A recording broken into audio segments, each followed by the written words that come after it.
Welcome to another episode of The Blackening. Welcome to The Blackening. My name is Richard Franklin, and I think this is episode 5, but it's ongoing, so it shouldn't be episodes. It'll just be a continuation of the same nonsense over and over again, the same conversations continually updated. And I want to talk about reparations. California is working on reparations, and we're going to see how that comes out. My concern with reparations is no one even wants to talk about what was broken, how it was broken, how it continues to be broken. And it comes down to what's happening in my own community right now. There's a conversation about bringing a Tesla factory, the largest Tesla factory in North America, the largest manufacturing factory in North America. And I've heard so many negatives about it that I want to really get into that, because what people need to understand is reparations is not about just what happened during slavery, because slavery never ended. In fact, if you ask those who are in prison labor right now, you'll know that they're basically doing slave labor, producing for companies around the country for free, basically. Slave wages with no freedom. So slavery never ended. It's one of the reasons I don't celebrate Juneteenth. I can't do the happy-go-lucky Negro thing. I just can't be happy for stuff that hasn't happened. It's one of the reasons I stay so serious about my community. I've lost relationships because I'm so serious about what happens in my community, and I don't care. Because if you can't get with me, then you don't understand. The human condition must be addressed in a meaningful, serious fashion with expedience, and it must be done with fire in your heart, hair on fire. Every day you've got to address these issues. You've got to do something to fix the wrongs that are continual. And if you don't see it, then you don't understand. A black person is killed by the police every single day in America. Not some name, somebody that you remember, somebody will put a name on, the Sandra Blands and the George Floyds, but no names, the names that go away, the names that by the time you've killed those people, you've moved on to someone else, and we're out marching. I've got a shirt on right now, brother, right here. We marched. I was a lot younger then. It was about 10 years ago. But the people who've died fighting for their freedom, fighting to be treated like a human being, fighting to get the rights that others are given without question, without asking. I laugh about the fact that few people understand what the college system in this country is set up for, and who benefited from it. The same people who talk about you need to pull yourself up by your bootstraps were the same people who caused me to build universities that I couldn't get into for almost 100 years after I built them and paid for them with my tax dollars. So how do you make up for that loss of education? How do you make up for what I paid for you to do that you benefited from? How do I make up for that? How do you repair that? How do you repair the fact that you were able to run across the west of this country over people's lands, take it from them, and I couldn't even be part of that taking? I couldn't even get part of the taking. That once you took over someone else's land, you stole it from them. You made sure that I wasn't part of that. Because I've never actually been an American citizen. I've been in America, but I've never been part of this fabric that you talk about. The country's never given me the same benefit that it's given white men. So when we talk about reparations, and I had to point this out to somebody else the other day, I said, what is America right now, since you're on this tip about trying to make things right? What does that mean? Because it's going to take from someone. And I'm all about the corporate, situation where we take a whole bunch of money from corporations that have made a great deal of money from us. Okay. Who's willing to go out here and say, let's take the tax rate back up to 90% on corporations and people with who make over $10 million a year. Who's willing to do that? Who's willing to put people in office who will do that? Because that's what it's going to take. When someone says our reparations are going to come out to about $27 trillion, and oh, by the way, some other people need to be made whole within that group also. It ain't just black people. It's definitely us, but the Native Americans in this country, the indigenous to this country. Oh, by the way, we were also indigenous. We were here too. But those we consider to be the indigenous. You stole land they were sitting on. You practiced genocide on that population, basically because you couldn't enslave them. They had a place to run to. We couldn't. We couldn't swim back across the ocean. So we need to talk about how the laws are put in place to make sure that I never got a foothold. That when I did do something, when people who look like me were able to go out here and build their own communities, that you burnt them down, took them over at gunpoint. You know, Wilmington, North Carolina is a prime example in 1898. You know, but there were several enclaves of black people around the country that were doing quite well. They actually did pull themselves up by the bootstraps. But you made sure that didn't happen and didn't take hold.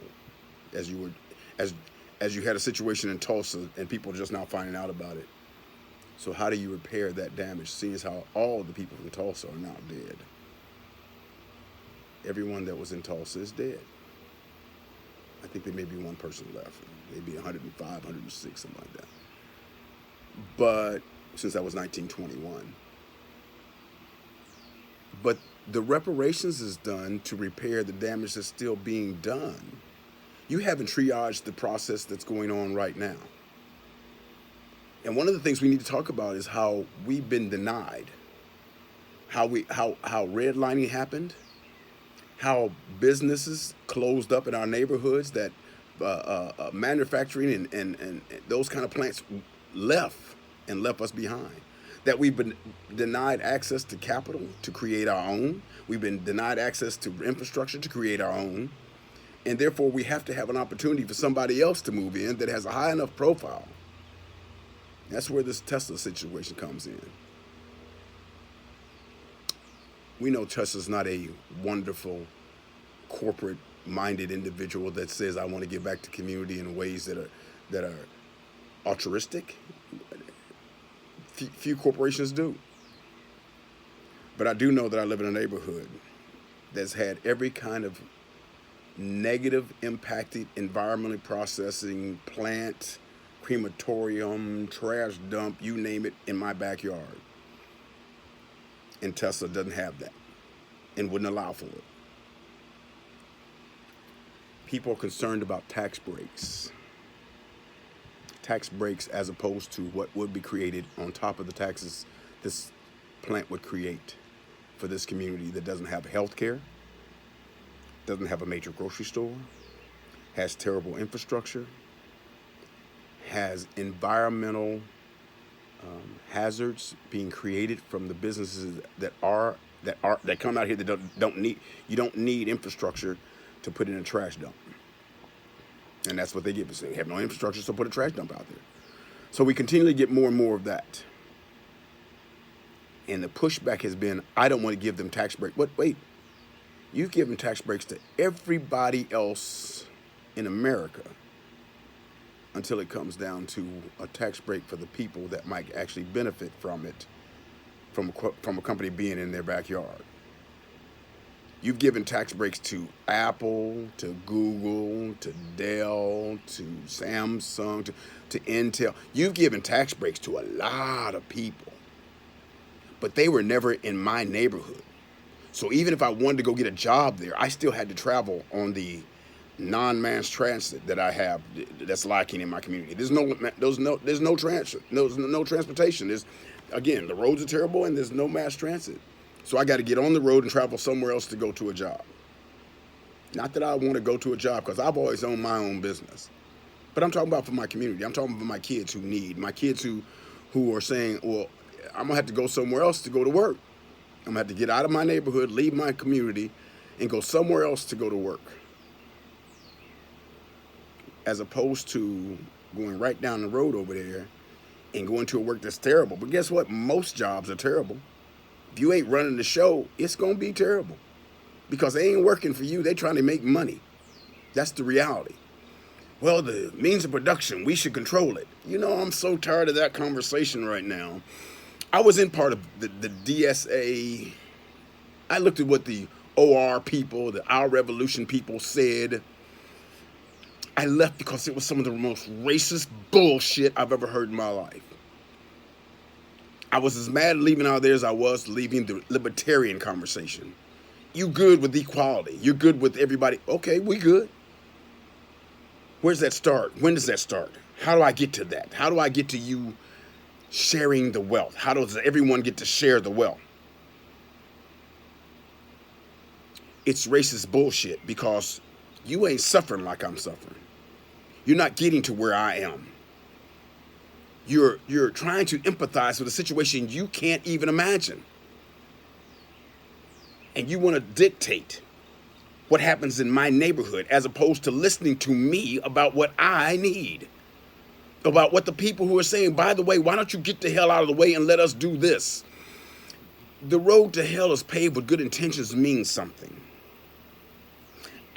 I saw a situation that happened in my neighborhood about 4 years ago when Donald Trump was elected. I keep going back to George because he was done the same way. But I'm talking about we became a sanctuary city. Well, guess what? I don't live in the city. And the people who are seeking sanctuary live in my backyard, live in my neighborhood. And when you became a sanctuary city, they increased policing as a fighting back against what you were doing because they didn't like what you were doing. You didn't suffer that. My people did. So you don't want them to have tax breaks because you don't like the company you want to control the means of production. Well, that ain't happening right now. Right now, I need a job. Right now, I need to make sure infrastructure. Right now, I need a profile increase so that my people don't suffer. And the fact that this place is going to actually create not only jobs, but also other companies come along the way that also will create additional tax base for a community is important. Well, the school district ain't getting shit from them now. There's a piece of land out there sitting out there creates $58,000 a year in taxes. That at the very least is going to create at least $800,000 in taxes, even if you give them an abatement. That means you have a net of $742,000 minimum per year going into your school district. That's minimum. That's minimum. That's the minimum that's going to happen. I'm not talking about other businesses. I'm talking about the race profile. I'm talking about the other jobs. I'm not talking about any of that. I'm talking about at minimum the real money, $700,000. I'm not talking about year. I'm talking about year after year. That's 14 teachers, fully loaded. That's a brand new teacher per school plus.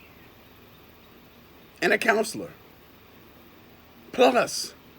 I'm not talking about all the other things. I'm not talking about the fact that kids can get internships or go to work. I'm not talking about any of that. I'm talking about what can actually be created. But someone somewhere else who doesn't like what happens because they don't like a company, I don't give a shit right now. I'm talking about the realities right now. And I've got people out here right now who think they think before they do things and they haven't thought about it at all.